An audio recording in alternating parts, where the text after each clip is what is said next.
রে ম্যানেজ করতে পারে নাই, চিন্তা করেছে এখন আমি আল্লাহর কাছে কি জবাব দেব। তো হঠাৎ চলে যাচ্ছেন একেবারে শ্বাস প্রান্তে একটা পাগলের সাথে দেখা। এই পাগল বলছে, মুসা কি খবর? তো মুসা বলছে, আর শুনে তুমি কি করবে? কারণ আমার আল্লাহ রব্বুল আলামিন মানুষের গোশত খাইতে চাইছে।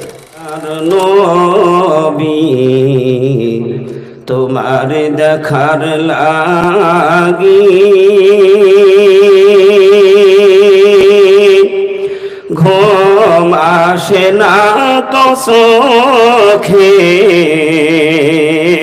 তোমারি বিরহে। ও গো মায়ার নবী তোমায় দেখার লাগি ঘুম আসে না তো চোখে, তোমারি বিরহে। কত আশিক দেখে তোমাকে স্বপ্নে, তোমার দেখা কি পাবো না আমার জীবনে, তোমার দেখা কি পাবো না আমার জীবনে। ও গো মায়ার নবী তোমায় দেখার লাগি ঘুম আসে না তো চোখে, তোমারি বিরহে। এ বিশ্বভূমি ছিল ঘোর অন্ধকারে, আলোকিত হলো তোমারি পরশে। বিশ্বভূমি ছিল ঘোর অন্ধকারে, আলোকিত হলো তোমারি পরশে। উম্মত মোরা গুনাহগার তোমায় সরিবারে বার, মোদের কাউসার পিলায় তোরি ও হাসরে, মোদের কাউসার পিলায় তোরি ও হাসরে। ও গো মায়ার নবী তোমায় পাওয়ার লাগি ঘুম আসে না তো চোখে, তোমারি বিরহে। হাক্কানি দরুদ শরীফ। সাল্লি ওয়া সাল্লিম ওয়া বারিক আলা আবদিকার রাসূলিল কারীম রাহমাতাল লিল আলামিন শাফিল মুজনিবিন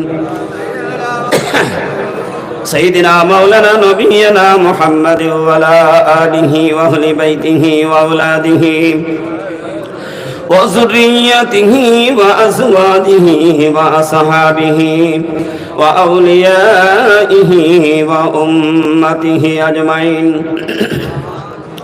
كما صليت وسلمت وباركت رحمت على سيدنا إبراهيم وعلى آل سيدنا إبراهيم إنك حميد مجيد।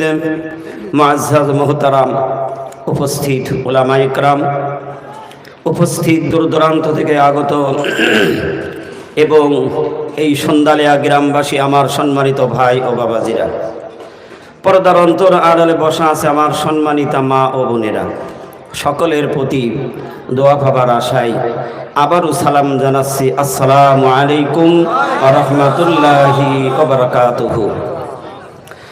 আলহামদুলিল্লাহ, সেই মহান আল্লাহ তাবারক ওয়া তাআলার দরবারে লাখো কোটি শুকরিয়া, যেই মহান মালিক আল্লাহ রব্বুল ইজ্জত আহকামুল হাকিমিন, যিনি আমাদেরকে ভালোবেসে দয়া করে আজকের এই পবিত্র বর্ষিকুল মজলিসে, খাস আল্লাহর মজলিসে প্রিয় নবী মুহাম্মদুর রাসূলুল্লাহ সাল্লাল্লাহু আলাইহি ওয়াসাল্লামের মজলিসে শেষ জামানার সংস্কারক, জামানার কুতুব, বিশ্বকোষে উল্লেখিত আরিফ বিল্লাহর বাদশাহ হযরত মাওলানা সুফি মুফতি আজান গাছী রহমাতুল্লাহ আলার হুকুম প্রাপ্ত এই নুরানি কোরআনি হিদায়াতওয়ালা জান্নাতি মজলিসে যেই মহান মালিক আল্লাহ রব্বুল ইজ্জত আহকামুল হাকিমিন, যিনি আমাদেরকে ভালোবেসে দয়া করে আজকে দুনিয়াবি সমস্ত কাজকর্ম ফেলে রেখে রাতের আরামের ঘুমকে ছেড়ে দিয়ে যে আল্লাহ আজকে আমাদের এই জান্নাতি মজলিসে আসা এবং বসার, দিন আলোচনা শুনবার এবং বলবার তৌফিক দান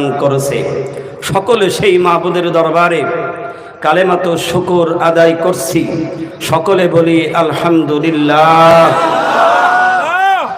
আওয়াজটা একটু ছোট হয়ে গেছে, সবাই জবান ছেড়ে দিয়ে বলি আলহামদুলিল্লাহ। প্রশংসা করলে খুশি হয় কে?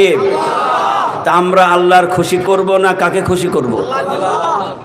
আর বেজার হয় যারা মুখ বুজে বসে থাকবে, সুবহানাল্লাহ আলহামদুলিল্লাহ বলবে না, আমি হয়তো বুঝবো যে ওর সাথে কিছু আতাত থাকতে পারে, নাকি বলুন? আছে নাকি এরকমের? তাহলে আজকে আমরা যারা এই জান্নাতি মজলিসে এসেছি, এর জন্য আপনারা খুশি না বেজার? বেশি না কম? খুশি তো হওয়ারই কথা, কারণ এই মজলিসের নামটাই তো খুশির মজলিস। কি বলেন? এই মজলিসের নাম কি? খুশির মজলিস না? ওরস মানে কি? খুশি। ওরসে কুল, অর্থাৎ তামাম পৃথিবীর সকল কুল কায়নাতের জন্য আজকের এই মজলিস খুশির মজলিস। জিন্দা মুর্দা সকলের জন্য, যত মাখলুক পৃথিবীতে আছে প্রত্যেকের জন্য হাক্কানে আঞ্জুমান আজান গাছী রহমাতুল্লাহ আলাইহি যে মজলিসটা কায়েম করেছেন, এই মজলিসটা খুশি। এই জন্য জামানার কুতুব আরিফ বিল্লাহর বাদশাহ মজলিসের নাম দিয়েছেন ওরসে কুল মজলিস। এত আস্তে সুবহানাল্লাহ। কেন খুশি? আজকে যারা আমরা এই মজলিসে বসেছি, না জানি কারোর জন্য জীবনের শেষ ওরসিকুল হয়ে যেতে পারে। কথা বলেন না কেন? পারে কি পারে না? কিন্তু আপনার আর সুযোগ নেই, চলে গেলে তো আর সুযোগ হবে নাকি? নামাজ, রোজা, হজ, যাকাত, দান, সাদগার কোনো কিছুর সুযোগ নেই।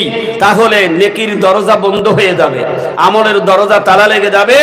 কিন্তু আল্লাহ সুবহানাহু ওয়া তাআলা এমন একজন জামানার কুতুব আরিফ বিল্লাহর বাদশাহ এমন একটি দরবার প্রতিষ্ঠা করলেন বিশ্বের সমস্ত কুল কায়নাতের মানব জাতির জন্য, যে মানুষটা একদিন এক মুহূর্ত ওজিফার সাথে শামিল হয়ে মৃত্যু হয়ে গিয়েছে, কিয়ামত পর্যন্ত নদীর স্রোতের মতো তার কবরে সওয়াব এই রিসানি বিনা পয়সায় এক বাক্যে চলতেই থাকবে। আওয়াজ দিয়ে বলুন সুবহানাল্লাহ।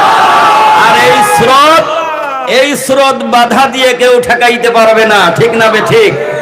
আমি আপনাদের সামনে দাঁড়িয়েছি, আমি কিন্তু কোনো বড় মাওলানা মুফতি নই, এমন কোনো বিদ্যা নেই, আলিফেরই একটা জ্ঞান নেই, শুধু আদব রক্ষার্থে দাঁড়িয়েছি।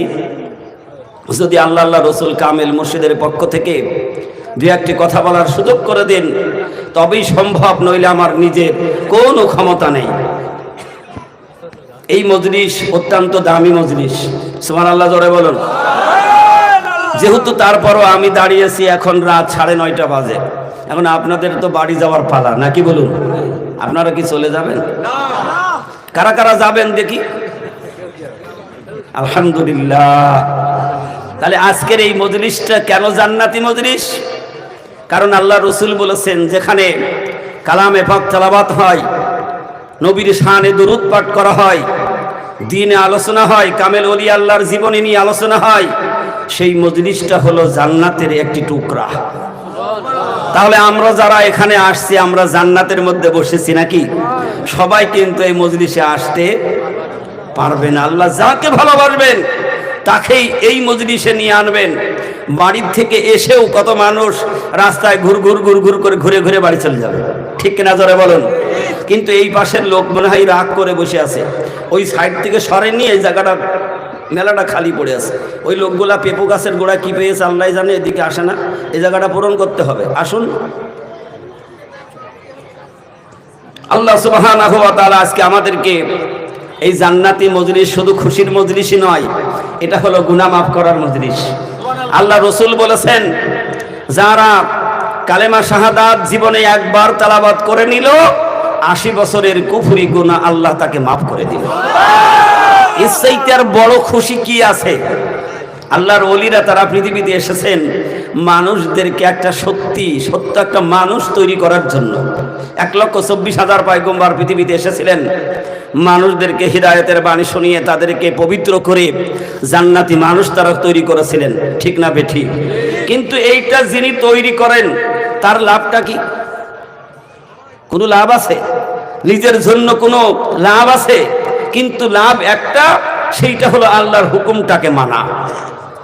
যত পয়গম্বর পৃথিবীতে এসেছেন তারা আল্লাহর হুকুম মেনেছেন। প্রিয় নবী মুহাম্মদ রাসূলুল্লাহ সাল্লাল্লাহু আলাইহি ওয়াসাল্লাম পৃথিবীতে আসলেন, এই দিনের কাজ করতে গিয়ে তিনি মার খেয়েছেন। কথা বলেন না কেন? তিনি হাদিয়া পেয়েছেন না মার খেয়েছেন? ফুলের মালা পেয়েছেন না ঘর থেকে তাড়িয়ে দেওয়া হয়েছে? কথা বলেন না কেন? আমার কথা বুঝতে পারছে কিনা জানি না, কারণ বড় বড় মাওলানাদের পরে একটা কথাই আছে না, যে জামার চাইতে যদি গেঞ্জি বড় হয় মানায় না, মানায়। এই জন্য আগে যদি কেউ বিরিয়ানি খায়, পরে ওই আলু ভর্তার ভালো লাগে? ভালো না লাগারই তো কথা। তো যাই হোক, হুকুম হয়েছে, দাঁড়িয়েছি, ভুল হলে আল্লাহর রাস্তে মাফ করে দেবেন। তা আমি কোরআনুল কারিমের মধ্য থেকে ছোট্ট একটা আয়াত পড়ে ফেলেছি। আল্লাহ পাক কি বলছেন? ফাযকুরুনি আযকুরুকুম আশকুরুনি ওয়ালা তাকফুরুন। আল্লাহ সুবহানাহু ওয়া তাআলা বলেন, এ দুনিয়ার মানুষ, তোমরা আমি আল্লাহকে স্মরণ করো, আমি আল্লাহ তোমাকে স্মরণ করব। তোমরা যদি আমার দিকে এগিয়ে আসো, আমি আল্লাহ তোমার দিকে এগিয়ে যাব। আল্লাহ সুবহানাহু ওয়া তাআলা বলেন, যদি কোনো বান্দা একটা মজলিসে বসে আমার স্মরণ করে, আমি আল্লাহ সুবহানাহু ওয়া তাআলা ওর চাইতে বড় মজলিসে আমার বান্দার স্মরণ করি। দুনিয়ার মজলিস সাধারণ কয়টা মানুষ নিয়ে একটা মজলিস হয়, আর আল্লাহর মজলিস হলো অগণিত ফেরেশতার মজলিস। ফেরেশতা যে আল্লাহ কত সৃষ্টি করেছেন এখনো পর্যন্ত হিসাব বেরোয় নাই। সুবহানাল্লাহ বলবেন না? এখনো পর্যন্ত কেউ হিসাব করতে পারে নাই কত ফেরেশতা আল্লাহ নাজিল করেছে। আল্লাহ সুবহানাহু ওয়া তাআলা বলেন, কোন বান্দা যদি আমার দিকে এই কনিষ্ঠ আঙ্গুলি পরিমাণ যদি আমার দিকে আগিয়ে আসে, আমি আল্লাহ সুবহানাহু ওয়া তাআলা আমার ওই বান্দার দিকে আমি এক হাত আগিয়ে যাই। আমার বান্দা যদি আমার দিকে হেঁটে হেঁটে আসে, আমি আল্লাহ সুবহানাহু ওয়া তাআলা আমার বান্দার দিকে দৌড়ায় যাই। এই জন্য আল্লাহ বলছে, দুনিয়ার মানুষ তোমরা কি করো? আমি আল্লাহকে স্মরণ করো, আমার স্মরণ করো। তা আল্লাহর স্মরণ মানে ঘরে বসে শুধু আল্লাহ আল্লাহ আল্লাহ করা না। আল্লাহর স্মরণ হচ্ছে তুমি যেখানেই থাকবে, যেখানেই যাবে, আল্লাহকে স্মরণ যদি তোমার থাকে, অন্তরে ভয় হবে কার? আর আল্লাহর ভয় যার অন্তরের মধ্যে থাকবে, যেই ব্যক্তি আল্লাহর স্মরণে চলবে, ওই মানুষটা কখনো গুনার কাজ করতে পারে না, ঠিক না বেঠিক? ওই মানুষ কখনো নামাজ ছেড়ে দিতে পারে না, ওই মানুষ কখনো হারাম খাইতে পারে না, আর ওই মানুষ কখনো আল্লাহর জিকির থেকে সরে থাকতে পারে না। কথা বলেন? তাহলে আজকে আমরা যারা এই মজলিসে এসেছি, এই মজলিসটা এই জন্যই খুশির মজলিস। সুবহানাল্লাহ বলবেন না? এই জন্য এই মজলিস কামেল ওলি আল্লাহর মজলিস। পৃথিবীর মানুষ আজকে আমরা কামেল ওলি আল্লাহর দাম দিতে চাই না। এরকম শ্রেণীর মানুষ আছে না নাই? ওলি আল্লাহকে দাম দিতে চাই না, ওলি আল্লাহকে একটা কি যেন মনে করে দুনিয়ার মানুষ। কিন্তু আজকে এই কোরআনের কাছে না আসার কারণে আজকে সে বুঝতে পারে নাই, ঠিক না বেঠিক? কারণ ওলি আল্লাহর কথা আল্লাহ কালাম পাকের মধ্যে বলেছেন, আর তাদের মর্যাদা আল্লাহ নিজে বয়ান করেছেন। সুবহানাল্লাহ বলবেন না? তাদের কত সম্মানই আল্লাহ করেছেন। একটা ঘটনা দিয়ে আলোচনা করলেই জিনিসটা বোঝা যাবে। মুসা আলাইহিস সালাতু ওয়াস সালামের জামানার একটি ঘটনা। আল্লাহ সুবহানাহু ওয়া তাআলা মুসা আলাইহিস সালাতু ওয়াস সালামকে একদিন ডাক দিয়ে বলেন, হে মুসা, আমি একটু মানুষের গোশত খাইতে চাই। তো মুসা আলাইহিস সালাম চিন্তা করলেন, তাহলে মানুষের গোশত আমাকে ম্যানেজ করতে হবে। তো তিনি একটা প্লেট আর একটা চাকু নিয়ে ঘর থেকে বেরিয়েছেন, মানুষের দ্বারে দ্বারে যাচ্ছেন, সবাইকে ডেকে বলছেন, তোমরা কি একটু গোশত দেবে? আমার আল্লাহ গোশত খাবে। আচ্ছা বলুন, এরকমের পাগল কি খুঁজে পাওয়া যায় যে মা গাছ শরীর থেকে তাজা এই গোশত কেটে কেউ দিতে চায়? মুসা আলাইহিস সালাতু ওয়াস সালাম সারা দিন ঘুরে ঘুরে ম্যানেজ করতে পারে নাই। চিন্তা করেছে, এখন আমি আল্লাহর কাছে কি জবাব দেব। তো হঠাৎ চলে যাচ্ছেন, একেবারে শেষ প্রান্তে একটা পাগলের সাথে দেখা। এই পাগল বলছে, মুসা কি খবর? তো মুসা বলছে, আর শুনে তুমি কি করবে? কারণ আমার আল্লাহ রাব্বুল আলামিন মানুষের গোশত খাইতে চাইছে, তা আমি সারা দিন ঘুরলাম, কেউ গোশত দিতে চাইল না। এই পাগল শুধু হাসছে। কি বলছে? শুধু হাসছে, বলে সত্যি কেউ গোশত দিতে চাইনি, কে খাবে গোশত? ভাই আমার আল্লাহ গোশত খাবে, আপনার কষ্ট হচ্ছে? মুসা আলাইহিস সালাতু ওয়াস সালাম বলেন, আমার আল্লাহ একটু গোশত খাইতে চেয়েছে। সারা দিন মানুষের দ্বারে দ্বারে ঘুরলাম, কোন মানুষ আমার প্লেটের মধ্যে গোশত দিল না। পাগল ডাক দিয়ে বলেন, কই দাও তো, প্লেট দাও, তোমার হাতের ছুরিটা আমার কাছে দাও। প্লেট নেওয়ার সাথে সাথে মুখ থেকে এক টুকরো গোশত কেটে প্লেটের উপরে দিয়ে দিয়েছেন। প্লেটের উপরে গোশত দিয়ে বললেন, ও পয়গম্বর মুসা, আমি তো ভুল করেছি, তোমাকে জিজ্ঞাসা করি নাই আল্লাহ রাব্বুল আলামিন মানুষের কোন জায়গার গোশত খাইতেছে, সেটা তো আমি জিজ্ঞেস করি নাই। মুসা আলাইহিস সালাতু ওয়াস সালাম বলেন, আল্লাহ তো আমাকে এইভাবে বলে দেয় নাই কোন জায়গার গোশত খাবেন, কারণ পয়গম্বরদের মধ্যে ততটুকু জ্ঞান যতটুকু জ্ঞান আল্লাহর পক্ষ থেকে আসে। আল্লাহর পয়গম্বরেরা তারা নিজের থেকে কোনো কথা বলে না, সেইটাকে বুঝিয়ে দেওয়ার জন্য মালিক আল্লাহ সুবহানাহু ওয়া তাআলা কালাম পাক নাজিল করে শুনিয়ে দিলেন, ওয়ালা ইয়ানতিকু আনিল হাওয়া ইন হুয়া ইল্লা ওয়াহিয়ুন ইউহা। আল্লাহ বলেন, হে দুনিয়ার মানুষ, আমার নবী যা বলে সব আমি আল্লাহর পাঠানো ওহীর কথা। আমার পয়গম্বর নিজের মন থেকে কোনো কথা তোদের মাঝে বলে না। আল্লাহ রাব্বুল আলামিন তার গ্যারান্টি দিয়ে বলেন, ও দুনিয়ার মানুষ তোরা শুনে রাখ, আমার নবী বিশ্ব নবী যদি আমার কালাম পাকের সাথে যদি নিজের একটি কথা যদি ভেজাল করে, মানুষের কাছে তোদেরকে বোঝাবার জন্যও যদি নিজের কথা তোদের কাছে কালামের সঙ্গে ভেজাল করে দিয়ে যদি শোনাতো, আল্লাহ বলেন, ওয়ালাউ তাকাওয়ালা আলাইনা বাদাল আকাবিন লা আখাযনা মিনহু বিল ইয়ামিন। আল্লাহ রাব্বুল আলামিন বলেন, আমার নবী যদি ভেজাল করে কোনো কথা তোমাদের মাঝে যদি বলতো, আমি আল্লাহ সুবহানাহু ওয়া তাআলা আমার পয়গম্বরের ডান হাতখানা চেপে ধরতাম, শুধু তারপরেই ছাড় হতো না, আমি আল্লাহ সুবহানাহু ওয়া তাআলা আমার নবীর গলার কণ্ঠ নালে আমি আল্লাহ কেটে দিতাম।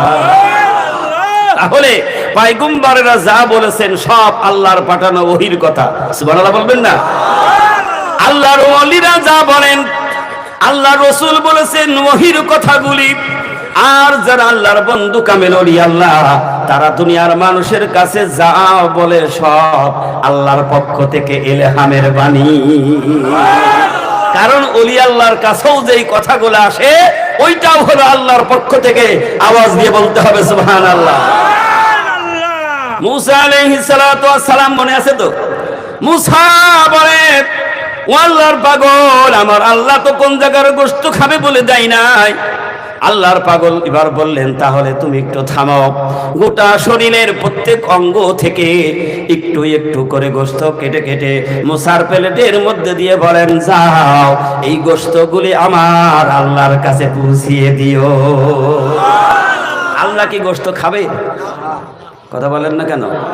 আল্লাহ একটা পরীক্ষা নেওয়ার জন্য মুসাকে হুকুম করেছে, দেখি তো না কে পাস করে। মূসা আলাইহিস সালাতু ওয়াস সালাম গোশত নিয়ে গেলেন। আল্লাহ তো খায় না কি, আল্লাহ শুধু পরীক্ষা মারত। কিন্তু একটা ব্যাপার হলো, মজার ঘটনা ভালো করে শুনে রাখো, আল্লাহ তো গোশত খাই না, আল্লাহ শুধু দেখলেন কোন বান্দা সে আমাকে বেশি স্মরণ করে।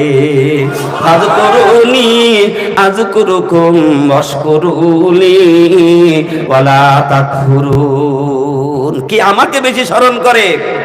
আল্লাহ দেখার জন্য মূসা আলাইহিস সালাতু ওয়াস সালামকে বললেন, আমি একটু মানুষের গোশত খাও। মূসা পয়গম্বরের কাছে একজন মহিলা এসেছেন। মহিলা এসে ডাক দিয়ে বলে, আল্লাহর পয়গম্বর মূসা, আমার তো কোনো সন্তান হয় নাই, তুমি আল্লাহর সাথে প্রতিদিন দিদার করো, আল্লাহর কাছ থেকে যদি এই খবরটা আমাকে এনে দিতে আমি বড় খুশি হয়ে যাইতাম। আল্লাহকে আমার সন্তান দেবে কি দেবে না এই খবরটা যদি তুমি আমাকে দিতে তাহলে আমি একটু খুশি হইতাম। মূসা আলাইহিস সালাতু ওয়াস সালাম চলে গেলেন তুর পাহাড়ে গিয়ে আল্লাহ রাব্বুল আলামিনের সঙ্গে দিদার হয়ে গেল। আল্লাহ সুবহানাহু ওয়া তাআলার কাছে মূসা জিজ্ঞেস করলেন, আয় আল্লাহ, এমন একজন বান্দি আমার কাছে একটা খবর জানতে চেয়েছে, বলে খবরটা কি? কারণ তার কোনো সন্তান হয়নি, কিন্তু সে সন্তানের মা হইতে পারবে কিনা এই খবরটা তাকে জানাইতে হবে। আল্লাহ সুবহানাহু ওয়া তাআলা বলেন, ও মূসা পয়গম্বর, আমার ওই বান্দির জন্য আমার কাছে কোনো সন্তানের বরাদ্দ নাই। কি বলে দিলেন?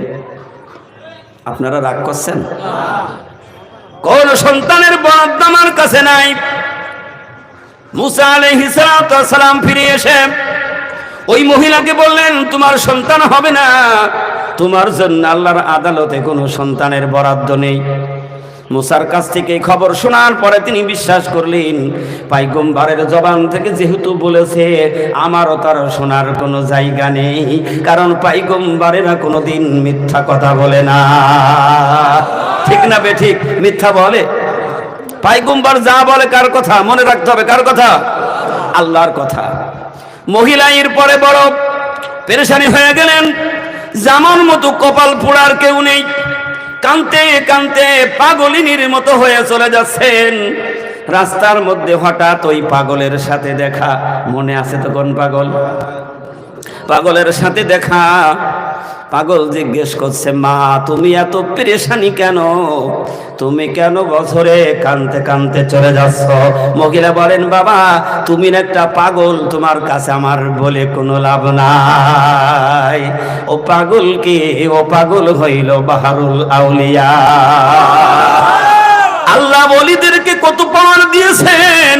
আল্লাহ সুবহানাহু ওয়া তাআলা বলি আল্লাহদেরকে কেন ভালোবাসেন?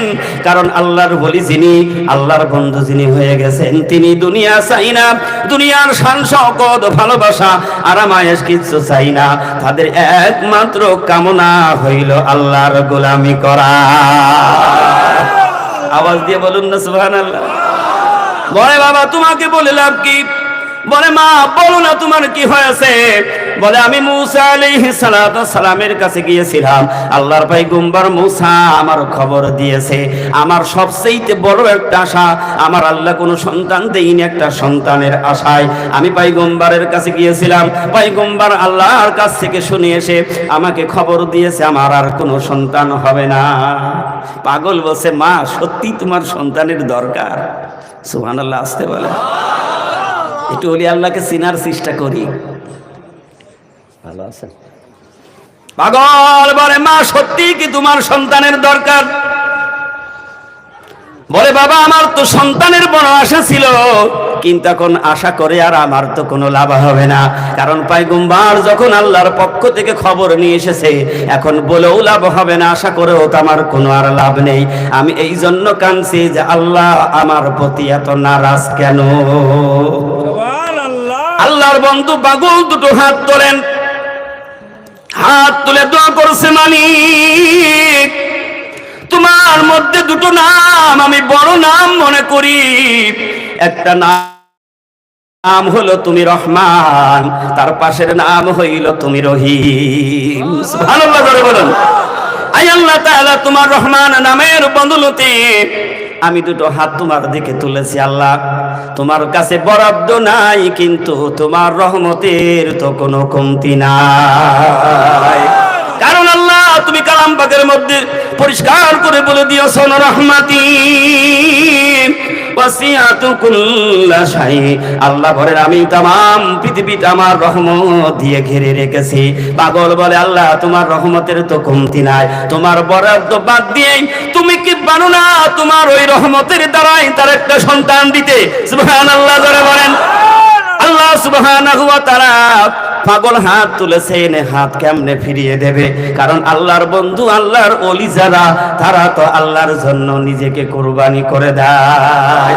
জামানার মুজাদ্দিদ হযরত মাওলানা সুফি মুফতি আজান গাছ রহমাতুল্লাহ আলাইহির দিকে তাকাও। আজকে তিনি আল্লাহর প্রেম সাগরে রূপ দিয়ে এই তামাম দুনিয়ার সব কিছু ছেড়ে দিয়ে আল্লাহর পাগল হয়ে গেছে। না আছে টাকা পয়সার, না আছে জমিদারি, না আছে কোনো শান শওকতের আশা, এমনকি নিজের জীবনটাকে জ্বালিয়ে পুড়িয়ে ছারখার করে দিলেন। একটাই উদ্দেশ্য হলো ওই মালিকের গোলাম হওয়া। এই জন্য আল্লাহর ওলিরা তাদের জবান দিয়ে বলেন বুজুর্গি কি নেহি হামকো জরুরত, গোলাম আপনা বানা হামকো খুদায়া। আয় আল্লাহ দুনিয়ার না চাই বাদশাহী, না চাই দুনিয়ার বাহাদুরি, দুনিয়ার শান শওকত জমিদারি, দুনিয়ার কোনো কিছুর আশা করি না, একমাত্র আল্লাহ তোমার গোলাম হতে চাই। আল্লাহরে পাগল দুটো হাত তুলে দোয়া করলেন। মহিলা শুধু আমিন বলছে, সুবহানাল্লাহ জোরে বলেন। তিনি ঘরে চলে গেলেন। আল্লাহ সুবহানাহু ওয়া তাআলা তার ওই কুদরতি ধারায় মহিলার গর্ভে সন্তান দিয়ে দিলেন। সুবহানাল্লাহ আসতে বলেন। এখন বলেন মহিলা খুশি না বেজার? বহুদিনের তামান্না, কিন্তু আল্লাহর ওলির দোয়া আল্লাহ ফিরিয়ে দেয় না। আমি দরবারে দেখেছি কত হাজারো মানুষ আসে, কত মানুষ সন্তানের জন্য আসে। 10 বছর 12 বছর বিয়ে করেছে, হুজুর কেবলার কাছে মোলাকাত করতে এসে বলে হুজুর কেবলা 12 বছর পার হয়ে গেল, আমার কোনো সন্তান নাই। হুজুর কেবলা একটা কথা বলেন, বাবা আল্লাহর উপরে ভরসা করো, আমার আল্লাহর কাছে রহমতের কমতি নাই। দেখা গেল 14 বছর পরে আল্লাহ তার সন্তান দিয়ে দিয়েছে। সুবহানাল্লাহ আসতে বলেন। কারণ আল্লাহর ওলিরা তারা দুনিয়ায় কারুর মুখাপেক্ষী নন, তাদের তো কোনো ভয় ডরই নেই, মানুষের কাছে মুখাপেক্ষী হবে কেন? সে কথা আল্লাহ কোরআনের মধ্যে বলেছে কি বলে নাই? কথা বলেন না কেন? আপনাদের ঘুম লাগছে? শেষ করে দেব। আল্লাহ রাব্বুল আলামিনের এই মাহবুব বান্দি বড় খুশি। শুধু দিন যায় আর রাত আসে আর সাধনা করে, আল্লাহ তুমি যদি আমার এই সন্তানটা দাও, সন্তানটা কোলে করে আমি মুসা পয়গম্বরের কাছে জবাব নেব। আওয়াজ দিয়ে বলো না সুবহানাল্লাহ। কারণ কেন আমার পয়গম্বর বলল আল্লাহ সন্তান দেবে না? শুধু দিন গণে সন্তান আল্লাহ দিয়ে দিলেন। সন্তানকে কোলে করে নিয়ে মুসা পয়গম্বরের বাড়িতে হানা। সুবহানাল্লাহ জোরে বলেন। পয়গম্বরের সামনে গিয়ে বলে ও পয়গম্বর, এতদিন মনে করেছি তুমি মিথ্যা বলো না, সত্য কথা বলো, কিন্তু আমার ব্যাপারে তুমি কেন মিথ্যা কথা আমারে শোনাইলা? তুমি বলেছো আমার সন্তান হবে না, এই দেখো আল্লাহ আমার সন্তান দিয়েছে। মুসা পয়গম্বর আশ্চর্য হয়ে গেলেন, কারণ পয়গম্বরের কথা বলার জন্য দৌড় দিতেন তোর পাহাড়ে। আর এমন একজন নবীর উম্মত আল্লাহ সুবহানাহু ওয়া তাআলা পয়গম্বর যখন যা কিছু কল্পনা করতেন, সাথে সাথে জিবরিল নবীজির কাছে এসে উপস্থিত হয়ে যেতে। কারণ এত বড় পাওয়ারফুল নবী, যেই নবীকে সৃষ্টি না করলে আমি হইতাম, আপনারা, পৃথিবী হতো, কিছুই হতো না। তাহলে ওই জগতের পয়গম্বরের যদি এরকমের মর্যাদা হয়, তাহলে আখিরি জামানার পয়গম্বর বিশ্ব নবীর জামানার মর্যাদার বহর কত? আওয়াজ দিয়ে বলুন না সুবহানাল্লাহ। মুসা আলাইহিস সালাতু ওয়াস সালাম বড় চিন্তার মধ্যে পড়ে গেলেন। মহিলাকে রেখে দিয়ে সাথে সাথে দৌড় দিলেন তোর পাহাড়ে, যায় ডাক দিলেন মালিক তুমি তো পারো না, কারণ আমিও তো ওই কথাটা খবর দিয়ে মিথ্যা পারিনি, কিন্তু কেন আল্লাহ আমি বলে দিলাম খবর একরকম, কিন্তু আজকে দেখছি আর এক রকম। সুবহানাল্লাহ বলবেন না? মুসা পয়গম্বর বলে আল্লাহ আপনি বলেন কেমন করে ওই মহিলার আল্লাহ তুমি গর্ভে তার সন্তান দিয়েছ, আমি তো বুঝতে পারি নাই, কারণ তার কাছে তো আমি মিথ্যাবাদী হয়ে যাচ্ছি। আল্লাহ সুবহানাহু ওয়া তাআলা ডাক দিয়ে বলেন আমার পয়গম্বর মুসা তুমি জানো না আমি আল্লাহ যা জানি। ও মুসা আমি না তোমার কাছে মানুষের গোশত খাইতে চেয়েছিলাম, সারাদিন সুরিয়ার প্লেট নিয়ে মানুষের দাঁড়ে দাঁড়ে ঘুরেছিলে রে মুসা, তোমার গায়ে কি গোশত ছিল না? তুমি কি তোমার গা থেকে গোশত কেটে দিতে পারতা না? কিন্তু তুমি যখন ফিরে চলে আসছিলা ঠিক ওই মুহূর্তে আমার একজন পাগল সারা শরীর থেকে গোশত কেটে কেটে তোমার প্লেটের উপরে দিয়েছিল আর বলেছিল যাও যাও রে পয়গম্বর তাড়াতাড়ি আমার মালিকের কাছে এই প্লেটটা পৌঁছাইয়া দাও। আল্লাহ রাব্বুল আলামিন ডাক দিয়ে বলে মুসা আজকে আমার সেই বান্দা আজকে হাত তুলেছে। সুবহানাল্লাহ জোরে বলবেন না? আমার দরবারে দুটো হাত তুলে ডাক দিয়েছে আমি মালিক আল্লাহ রাব্বুল আলামিন যে আমার জন্য তার সারা শরীর কেটে কেটে গোশত দিতে পারে, আর আমি আল্লাহ কেন তার একটা ফরিয়াদ শুনবো না? আল্লাহর কাছে তো সময় লাগে না, লাগে নাকি? আল্লাহ কোরআনের মধ্যে বলেন শুধু কুন আর ফায়াকুন সাথে সাথে হয়ে যাবে, আমার আপনার মতো সময় লাগবে না। দুনিয়ার কোন একটা কাজ করতে গেলে অনেক সময় লাগে, কি লাগে না? আর আল্লাহর কাছে সময় লাগে না, আল্লাহ শুধু বলবেন অটোমেটিক সাথে সাথে হয়ে যাবে। এই জন্য ওলি আল্লাহ তারা ভালোবেসেছে কাকে?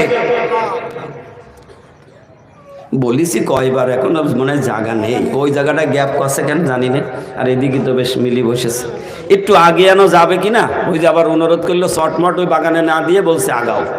এই মানুষগুলি বারবার টেনে আনতে গেলি তো শরীরে শক্তি তো থাকার দরকার, টেনে আনা হাক্কানি দরশ্বরে পড়ি আর একটু সামনে আগাই। বাবা আপনারা যদি একটা লোকের জায়গা করে দেন, কাল কিয়ামতের দিন আল্লাহ সুবহানাহু ওয়া তাআলা ওই ব্যক্তির জান্নাতের মধ্যে জায়গা করে দেবে। মজলিসের আদব বসা, আর বসার মধ্যে এত ফায়দা। আখির জামানার পয়গম্বর বিশ্বনবী মুহাম্মদ রাসূলুল্লাহ সাল্লাল্লাহু আলাইহি ওয়াসাল্লাম তিনি এমন মজলিসে বয়ান করছে, এই তো টানতি বললেন এদের রাগ হয়ে গেল, বাড়ি চলে যাচ্ছে, এখন কি করবেন ঠেকান?